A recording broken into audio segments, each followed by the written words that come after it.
my little brother just became Pope. What's going on? I can't believe this. Things like that aren't supposed to happen to us. Can you confirm or deny that your little brother is woke? I don't think we'll see him endorse gay marriage.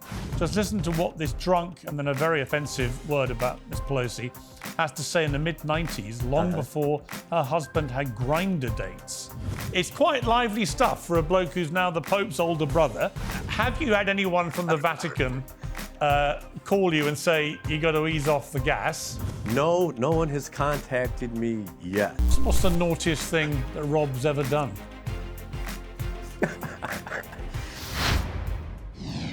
Well, the prospect of a liberal American being elected Pope was certainly something that seemed to worry MAGA mastermind Steve Bannon when he predicted the outcome of the papal conclave on this very show 2 weeks ago.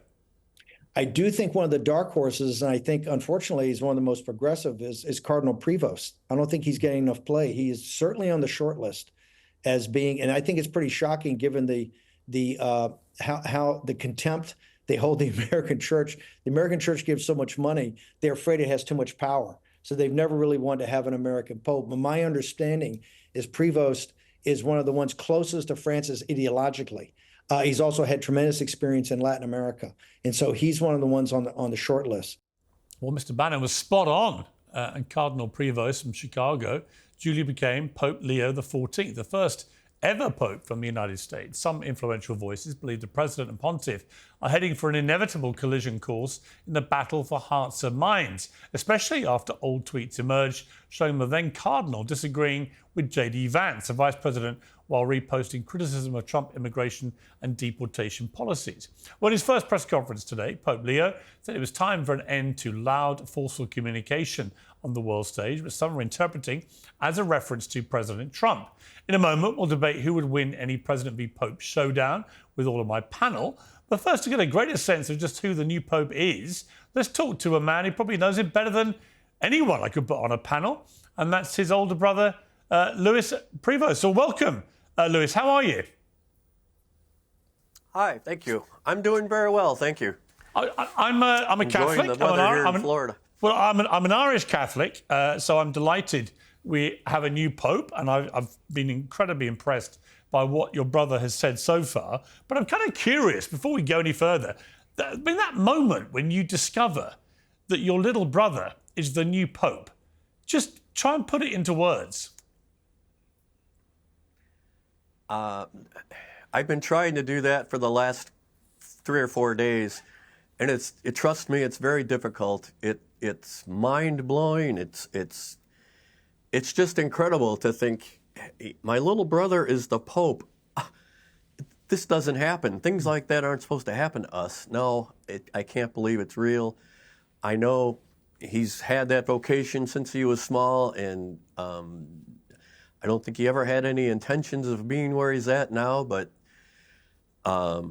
when it was announced and I saw him on the balcony at the Vatican, yeah, like when you die and your life flashes before your eyes, my whole life from when he came about till now was flashing through my brain, and it's just been nonstop since then. I try to express how excited we are, how happy we are, but there's a flip side too. Yeah, this could be trouble for us, and some of the things I've said that might reflect back on him. Who knows? But I think he'll be a wonderful Pope going forward. I'm guessing one of the best the Church has seen in our lifetimes, for sure.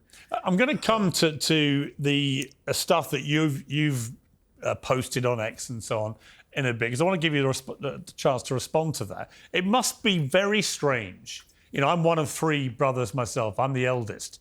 I'm trying to think how on earth I would have felt if my youngest brother has suddenly become the leader of, 1.5 billion Catholics.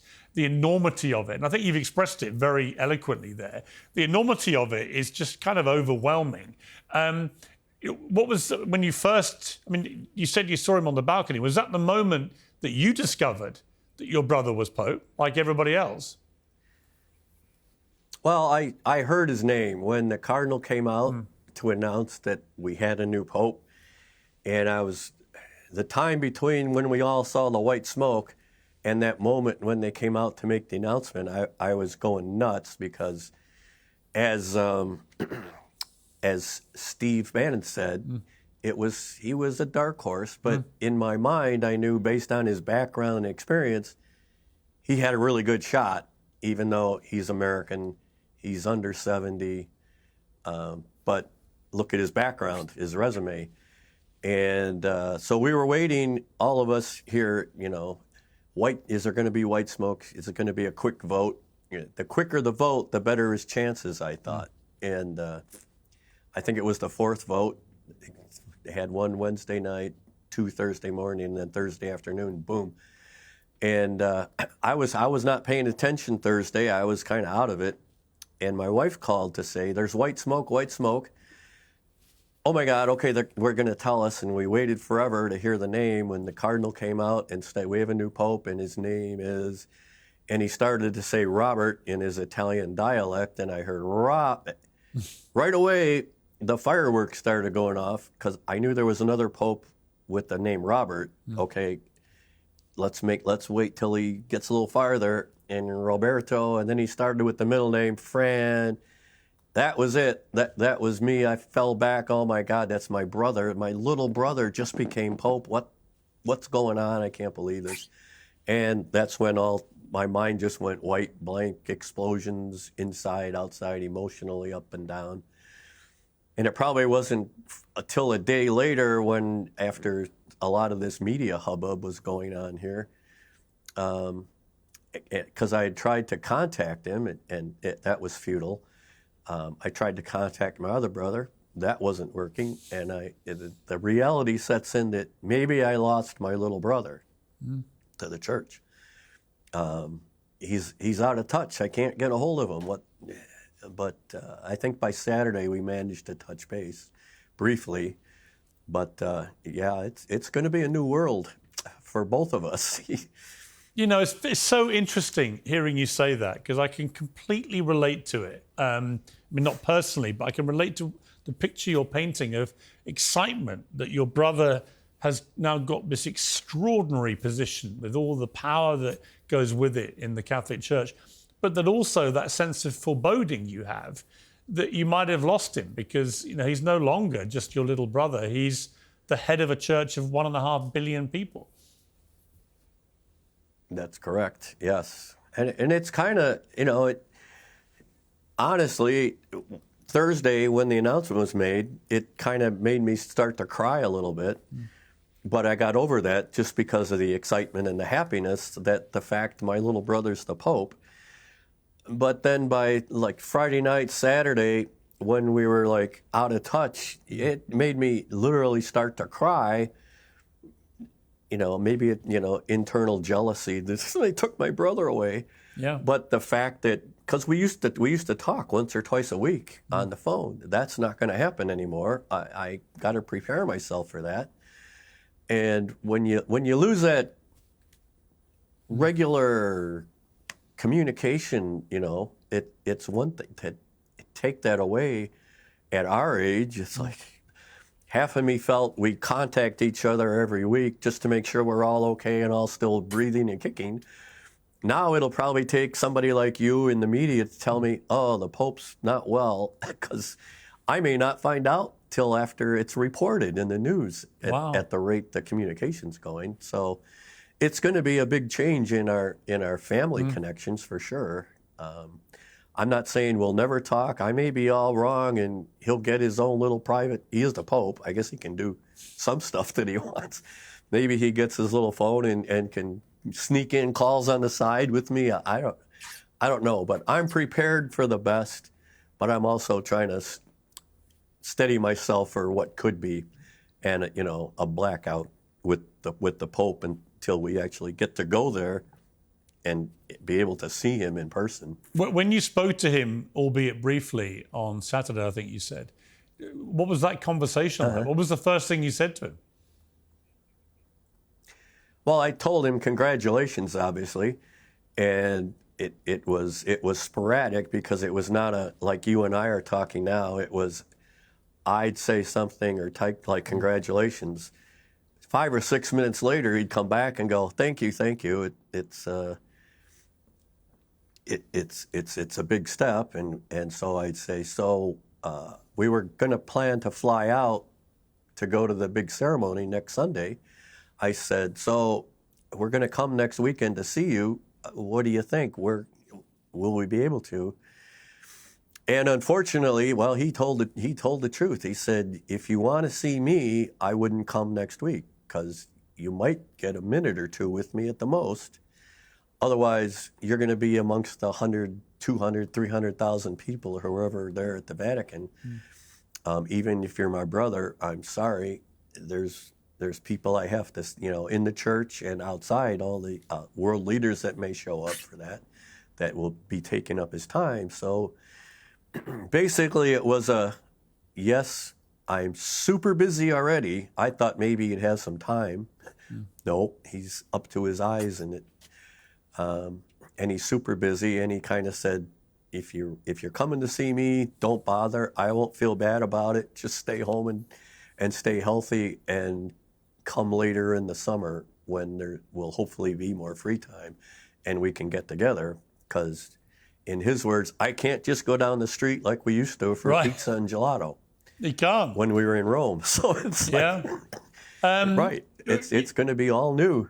Your father was also, Louis, a school superintendent. Your mother, Mildred, was a librarian. What on earth would they have made of this, do you think? They'd be ecstatic. They'd be out of their heads, just like me, overjoyed. My mother, both of them, but my mother especially, was very religious. As a family, when we were growing up, we used to say it was required. Every night after dinner, we'd gather in the living room and we all say the rosary together. So that was the beginning of our introduction into Catholicism, as kids, to Catholicism. And of course, going to Mass every Sunday, making our first communion, confirmation. And they were obviously very Catholic. They raised their kids. We all went to Catholic schools, grammar school, high school. They took the time to educate us right, treat us right, raise us properly. And they saw in us, whatever they saw something special in Rob. None of us were ever forced or guided or pointed in some direction of like careers or, my father was a school district superintendent. My mother was mostly a librarian. I was never told you should go become a teacher or you should go to this line of work. It was do what you want to do, as long as it's something legal. Same thing with my brothers.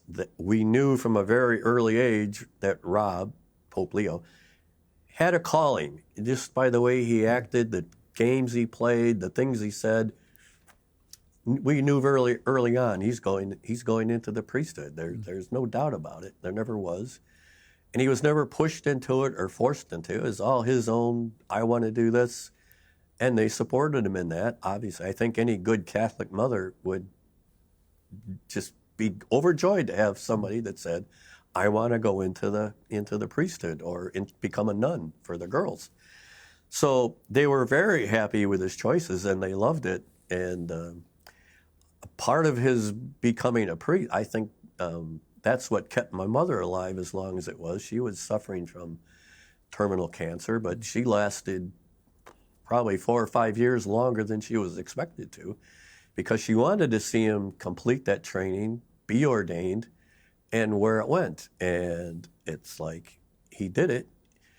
I still find it amazing. I was gone at the time, out of the picture. But he completed his training and went to Rome to be ordained by the Pope. Wow. And I heard that, and since when do priests go to Rome to get ordained? What's so special about him?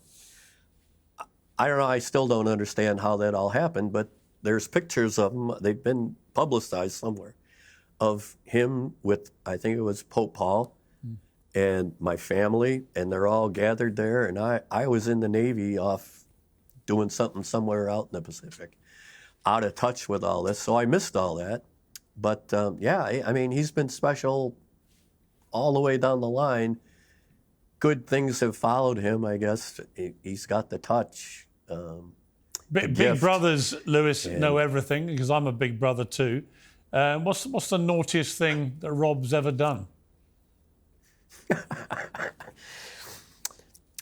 I'm not going to answer that because I don't want to create any more waves for the new pope than there may already be by some things I've said.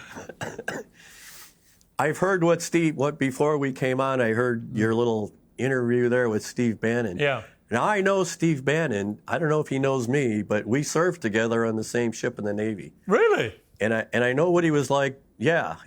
So I keep trying to get him to come to our reunions, but I don't get a response. He probably doesn't remember me. That's fascinating. Well, as you know, he was very disappointed because he thinks that your brother is going to turn out to be a very liberal pope, following on from Francis, who we had obviously a great relationship with. I mean, what's your response to that? Do you think he's going to be a very liberal pope? No, I do not. I don't think he's going to roll back the changes that Francis made. I think he's going to, here we are, let's continue down this path. Now, I don't see my brother, when we were growing up, he wasn't like super political. He's not left, he's not right. He looks at the whole scene, takes information from both sides, and somehow finds a way to go down the middle and not ruffle too many feathers. As far as church law goes, he's very well versed in canon law, church law, religious theories, theology. He's a big believer in canon law, which is basically, that's the church, right? How the church behaves. So I don't see him pulling in tighter than what Francis has done, but he'll maintain that. If he sees something he doesn't like, I know there was a comment about President Trump's immigration policies and how he didn't agree with that. I think you'll find, my opinion, a lot of the Catholic Church just basically believes people have a right to exist wherever they're at.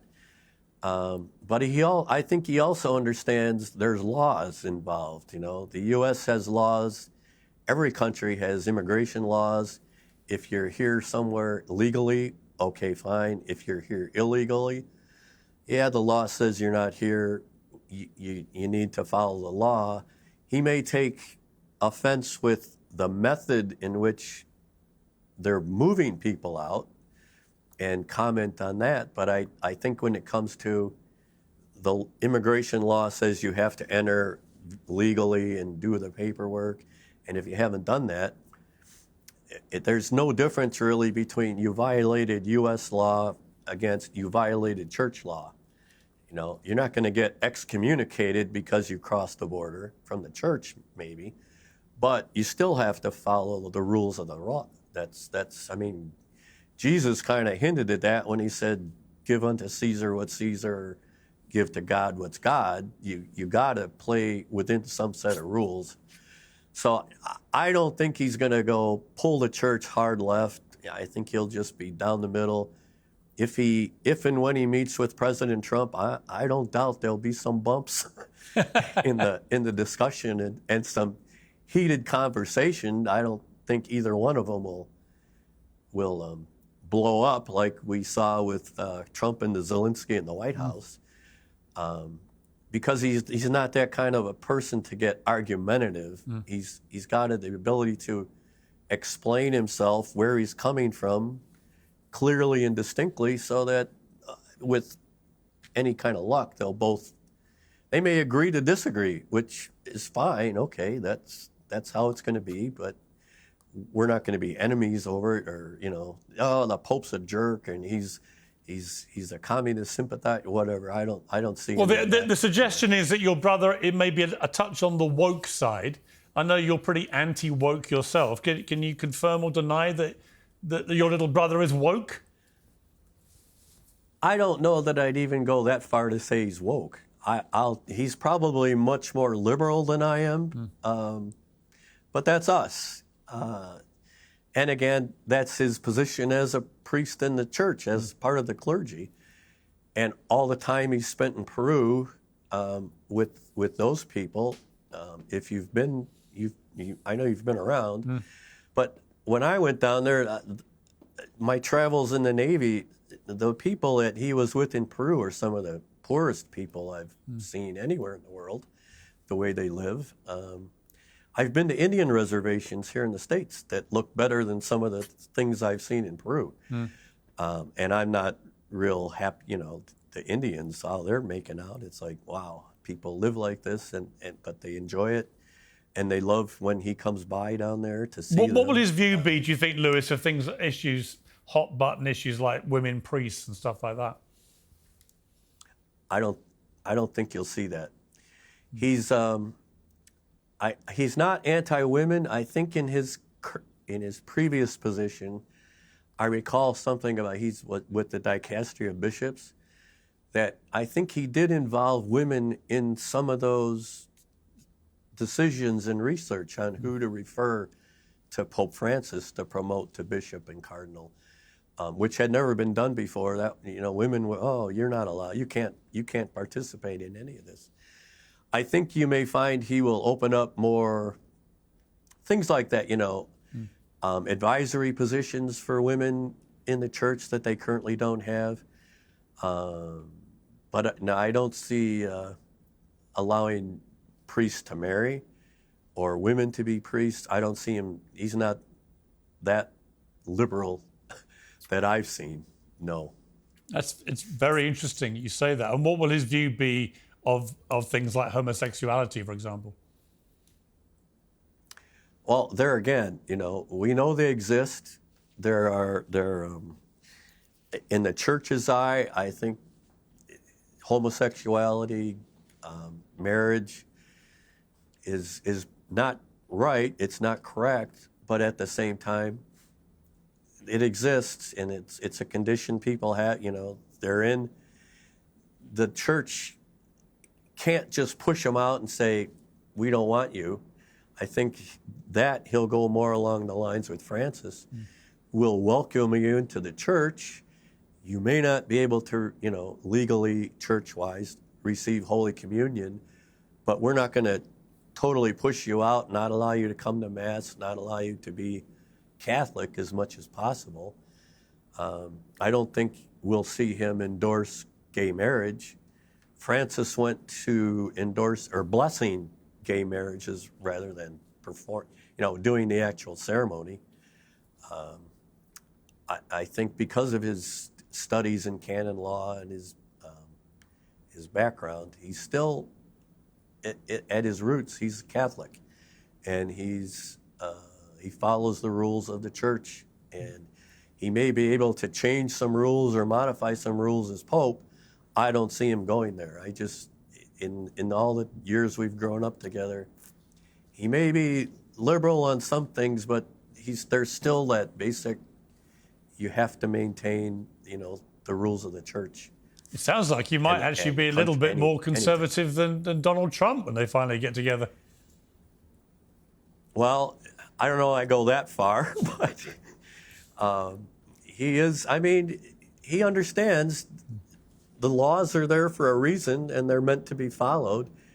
If there's some law that's like out of whack, causes grief, goes against church teaching, he'll point it out. I don't see in the Catholic Church, it's been around 2,000 years. It's been, a lot of people have left because they don't like the laws of the church. But the church, I don't think, is ever going to change. It shouldn't change. It's like we said, you're Catholic, I'm Catholic. We know the rules. We follow the rules. People outside the church, they may scoff and say, well, that's dumb, that's stupid. And then you ask them, why did your particular Christian denomination leave the church? Well, we don't believe that we think women should be priests. Okay, that's your take. If you find that's enough to make you leave the church, then so be it. Or whatever reasons people split off. I was feeling the church as it is before Francis passed, now my brother became Pope, and some of the media was reporting, there's a big split in the church between what Steve was saying on the super conservative side. We don't want what Francis has done. There should be no recognition of homosexuals or the LGBTQ movement or anything. No, they're out. That's not church-like. That's kind of closed-minded. Church is supposed to be warm, opening, and welcoming. And the people that join the Catholic Church, you don't just go to church as a non-Catholic and say, I want to be Catholic, and walk in and you're Catholic. You got to go through all that indoctrination. It's not the right word to use, but the catechism, the training, before you make your first Holy Communion, and you have to learn what it means to be Catholic. And so if you're going to be Catholic, you know the rules, you can play within those boundaries, and I don't see Rob changing those boundaries from where they exist today. Really interesting. Louis, I can't let you go without talking about how the media magnifying glass has been torched onto you, certainly in the last couple of days. They've been poring over everything you've ever posted on X. And I've got to say, it's quite lively stuff for a bloke who's now the Pope's older brother. I'm just going to run very quickly through this and then get your response, really. But on April the 5th, you reposted a video of Nancy Pelosi speaking in 1996, which came with the caption, not yours, but it came with a caption, "These effing liberals crying about tariffs is just unreal. Do they not know that there is a thing called video? Just listen to what this drunk," and then a very offensive word about Miss Pelosi, "has to say in the mid-90s, long before her husband had Grindr dates." With the benefit of hindsight of now knowing your brother was about to become, or is now the Pope, would you have been a little bit more careful about maybe reposting something like that? Or do you stand proudly by your rather lively posting? Well, I posted it, and I wouldn't have posted it if I didn't kind of believe it. However, I had no idea that what was coming this soon. And I can tell you, since then, I've been very quiet, biting my tongue at some of the stuff that is out there on social media, because I don't want to create waves that don't need to be there, because I'm a MAGA type, and I have my beliefs. I don't need to create heat for him. He's going to have enough to handle as it is without the press going, the Pope's brother says this. Well, the Pope's brother also said, you reposted a meme in October 20. Well, I'll give you three more. October 24 showed it was a meme showing an asylum with the caption, "Where the woke lived before the 70s." Earlier this year, you reshared a post that said, "Please pray for the 33% who approve of Biden, that they be healed of their mental affliction." And in August, you posted referring to an alleged incident where illegal immigrants tried to hijack a bus of children between the gangs and the illegals, creating all sorts of havoc without any punishment. The current administration just keeps letting criminals pour across our borders. Like you say, this is the kind of stuff you would expect from a very pro-Trump MAGA supporter. Probably not what people are used to from the Pope's brother. So, two questions. Have you had anyone from the Vatican call you and say, you got to ease off the gas? And will you be changing your social media strategy going forward, Louis? Okay. No one has contacted me yet.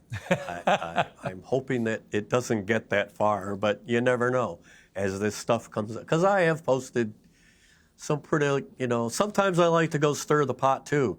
Like I feel some of the people on the other side do. They just throw stuff out there. A lot like I think President Trump does. He says things just to stir the pot. Because it's fun to get into some of these debates with people sometimes from the other side. But no, like I said, going forward, I've realized now that I see some of this coming back at me, that I should probably tone it down. So I've I've backed off a lot of media, and I don't see myself really getting too much involved in that, at least, and especially until I've had a chance to actually talk with my brother and see what his mental, what he thinks. Has he felt any of it or heard any of it come back his way? But he knows I am who I am. He's well aware of my position. He knows I'm probably not going to change, and I don't think I will, other than to just, like you say, tone it down. Maybe that comment that says, Trump ought to be in jail or Trump ought to be hung, that I would normally go back to and why? Do you think I'll just read it and smile and go, okay, I'm not gonna get into it with these people anymore. For all I know now, going forward, that the name is out there and people, they might be trying to bait me to say something they can use to get at him. So I think that's very, very true and very perceptive of you to think about that, Louis. I'm sure people will be deliberately trying to wind you up, but you seem a pretty level-headed guy to me. It's been a real pleasure to talk to you. Like I said, I can't imagine what it must be like when your little brother becomes the Pope, and it's an amazing thing for you and your family. And all I would say on a personal level is I've never interviewed a Pope. And so if you do get to see your brother and you can put a word in, I'd be very grateful, Louis. Would you like to? I really, you're honestly, not the first one to have asked me that. I would love to interview your brother. Now he's Pope, because I've interviewed 5 American presidents, 10 British prime ministers, Nelson Mandela, the Dalai Lama. I mean, there's a whole long list, but I've never interviewed a Pope, and I sort of feel like you might be my best shot at it. It may be. I will, when I talk to him, I'll tell him that. If I get any kind of positive feedback from that, I'll try to get a hold of you and say, hey, what are you doing when we know the date and the time? Meet me there, and I'll take you to meet him. But I can't guarantee that. I'm just saying. I would not expect any guarantee, but honestly, if that call comes, I'm on the next plane. Nothing would be a greater honor. Never mind the fact I'm a Catholic. I just think he's an extraordinarily charismatic man already from what I've seen of him. He's incredibly impressive, and he's the leader of my church. So just to meet him, actually, I never met a Pope. Never mind interview one, but I think he's a really fascinating guy, and I think that the Catholic Church is very lucky to have him as the leader. I agree with you, and I couldn't agree more. And just from a personal note, granted, the Pope's now my little brother, but years ago, well, in Trump's first term, I got to kind of meet Trump, okay? Just being anywhere near a president is a great honor to get within that inner circle kind of thing. So I've been kind of close to President Reagan back when I was in the service. Real close to President Trump, like shaking hands. What an honor that is. He probably doesn't remember me either, just like Steve Bannon. Who? But when I got to meet Pope Francis, it put meeting presidents, it was a totally different scale. Yeah. It's like the president was down here and the Pope, I don't know if that's the Catholic background or what, but I just felt it was such a greater honor to be with the Pope than it was that close to President Trump. Well, if I could ever do that, well, I say, Louis, if I could ever do it with your brother, with you standing next to me as I do it, that would be an amazing thing. So I will live in hope. But for now, thank you for an amazing interview. It's been a real pleasure talking to you. Thank you. Likewise, I've enjoyed it. Take care. Well, join me to debate how a relationship between Pope and President might play out. The President of Catholics for Catholics, a pro-Trump traditionalist Catholic organisation, John Yep. Philip Shenon, who's the investigative journalist and author of the new blockbuster book, Jesus Wept, 7 Popes and the Battle for the Soul of the Catholic Church. And a man who knows the Pope's hometown, Chicago, very well indeed, the former governor of Illinois, Rod Blagojevich. Well, Rod, let me start with you. Fascinating chat there with the Pope's brother. Ran a little longer than I anticipated because I just thought it was so revealing, not least of which the kind of Pope that his older brother thinks he'll be, which certainly seemed to me, despite all the fears from the likes of Steve Bannon, that he would be sort of MAGA's worst nightmare and a woke lefty and so on, didn't get that feeling at all from his brother. If anything, I got the feeling that he thinks his brother will be quite a traditional conservative Pope. Well, let me say this as a Trumpocrat, a Democrat for Trump. I really love the Pope's brother, and I'm really excited about the new Pope. I mean, we're from Chicago, and we're so proud. It's, I think, further proof of the existence of God, that the good Lord would reach into an obscure suburb south of Chicago, working-class suburb, and find a person raised in humble origins and elevate him to become the Pope and the leader of the Catholic Church. I think it's a miracle. Miracles come from God, and I think this Pope offers a great deal of hope and optimism for all of us who believe in God, and whether you're Catholic or not. And I really appreciated some of the comments that his brother made. It's quite an interesting thing because, you know, I know the community they're from. I was the governor here, twice elected. And just recently in August, the Pope himself, before he was the Pope, returned home to his roots and had pizza at Aurelio's Pizza Place in Homewood, Illinois. And now he's the Pope. So, you know, I think it's exciting, and I think he's going to be a great Pope. Yeah, it's very interesting, John. I mean, I wasn't sure what to expect talking to his brother, but he was very forthcoming. It's interesting to have the first American Pope, and to have his family, who seemed very relaxed giving media interviews. We've seen a lot of his other brother too. You know, they're expressing the wonderment of having their kid brother become Pope, but also being quite revealing about the kind of Pope he'll be. Have we been slightly misled, do you think, by some of his own post the Pope previously when he was a cardinal into thinking that he might be very liberal and that actually the reality might not be the case? First of all, Piers, I think that clip you just had with the Pope's brother Louis, that was more revealing than the talked about official report on the Cardinals, which was distributed by Ed Penton and Diane Montan shortly before the conclave, which had the report cards of all the Cardinals. That interview you just did, that shows so much. That was unscripted. He's so down to earth. As Rod was saying, I'm also from Chicago as well, and nice to be on with my former governor. That, you know, we had, it's like this St. Peter called on the Sea of Galilee, some like scrubby fisherman, right? Called to be the first Pope. 2,000 years later, we have a South Sider, White Sox fan who is now, you know, leader of the Catholic Church, right? So that being said, were we misled?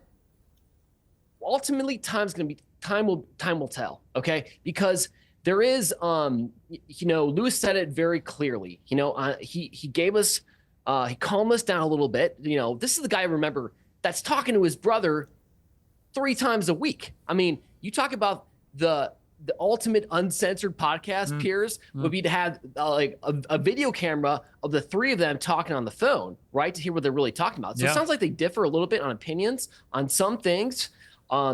But policy will be so revealing. It's who cares what you said in the past? What will you do right now? And we have concrete benchmarks, which we are praying the Pope Leo will meet.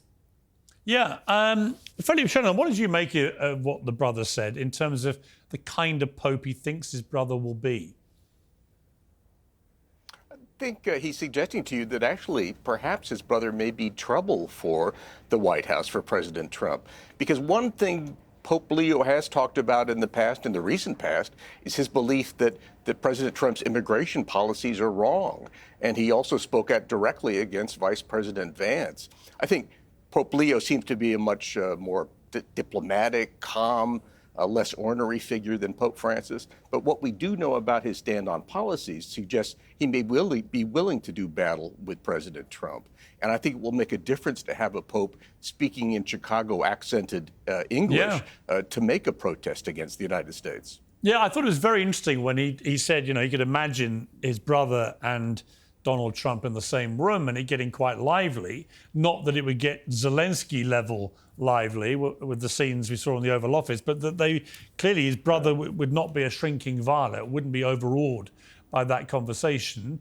But you know, it's going to be interesting how that relationship plays out, because I remember when Trump first ran for president back in 2015, and I remember then Pope Francis being quite critical of Trump. And when Trump got off the plane, He said, I think, one, this Pope's not American. So, in other words, why should we care too much what he says? Secondly, only 20% of Americans are Catholics, so 80% aren't. And thirdly, it was about immigration again, was that, as last time I checked, the Vatican has a massive security wall around it to stop people getting in illegally. So I thought they were all quite valid points. What's changed is he now can't say the first one because this Pope is American, is an American citizen by birth. And so his views, I think Trump can't dismiss them as, well, he's not an American anymore. It's one of his own.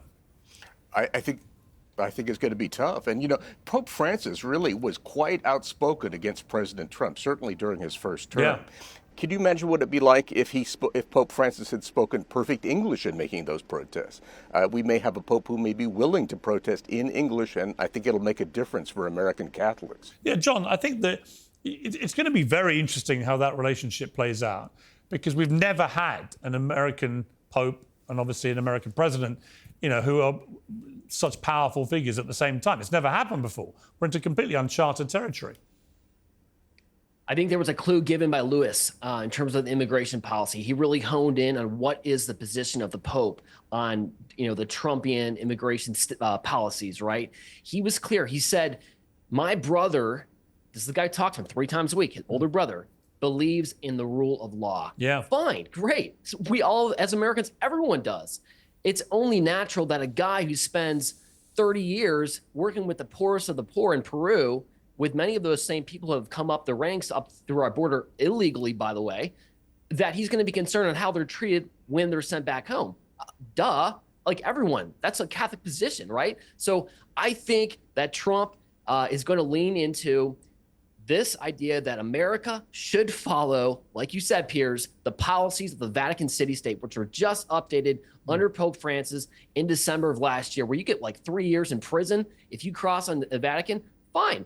Let's mimic that. Let's follow the church there. And I think we're going to have a great working relationship. Yeah, I thought, Rod, I think we've got you back now. We lost you temporarily there. But I think there was a significant thing the brother said, I think, Louis, about he's sure his brother will follow the rule of law. And he said it in the context of immigration, that whilst he wants people clearly to be treated with respect and compassion and all of those things, he didn't think his brother would come out and speak up against people who are breaking the law or entering the United States illegally. I thought that was quite an interesting insight there into what this Pope may actually think.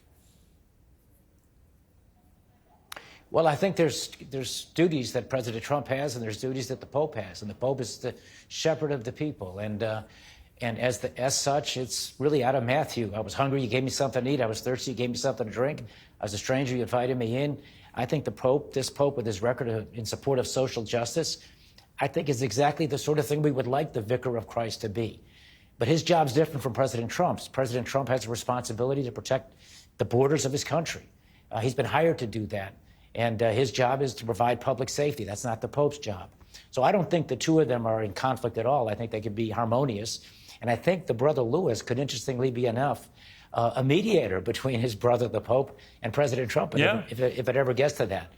Well, it was really interesting, wasn't it, that he let slip that he was served on the same ship as Steve Bannon, which I don't think Steve Bannon realizes, and that he had met Trump and was very honoured to have met him and so on. I mean, he's a proper MAGA guy, by the sound of it, Louis, which I think I agree. I mean, you know, why couldn't he be a bridge between the president and his brother, given that he's a big fan of Trump? The one thing I've seen which is quite negative, I think, for the new Pope is the immediate swirl of suggestions that, like every Pope pretty much before him in modern times, you know, he may have turned a bit of a blind eye to abuse and so on.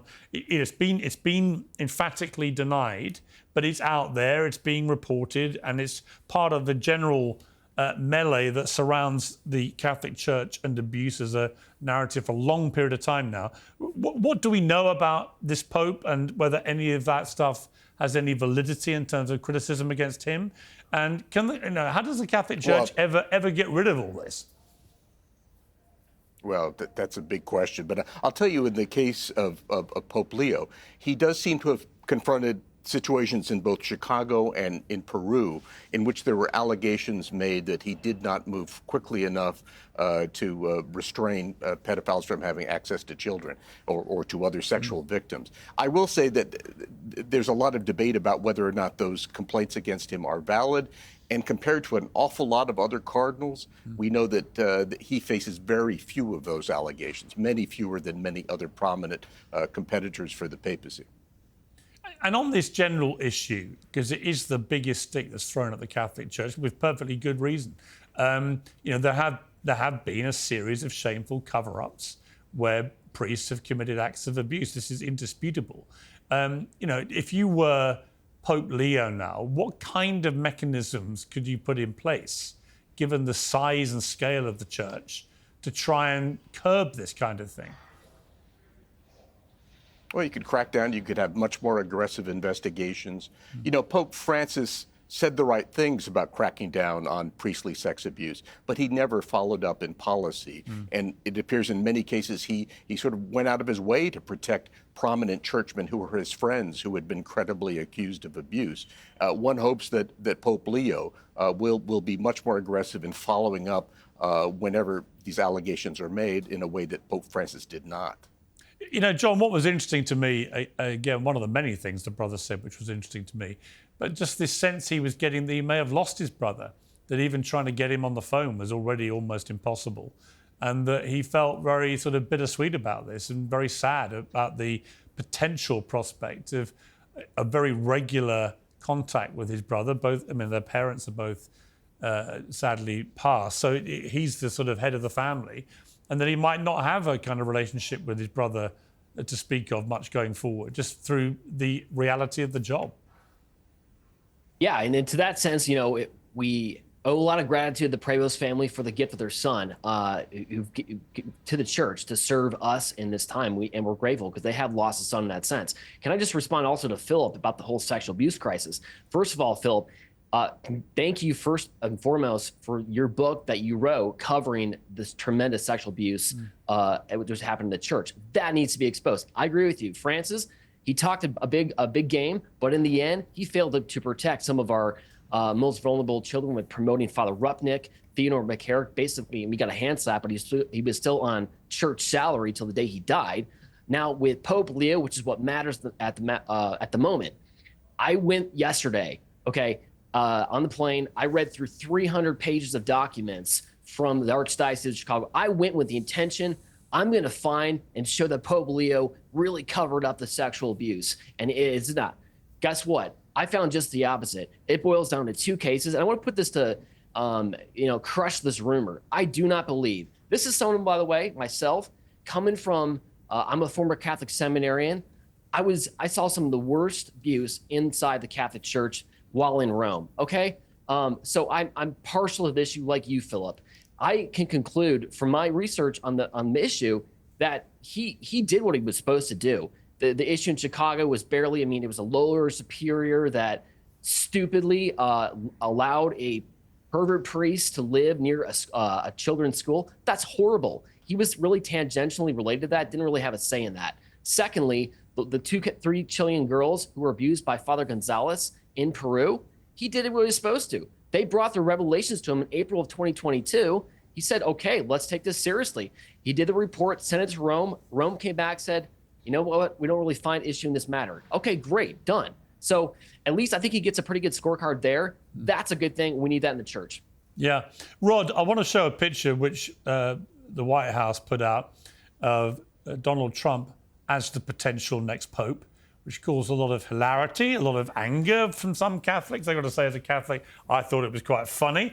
Catholic members of my family did not share my humour about it, I have to say. But it was intended to be, I think, a gentle piece of humour.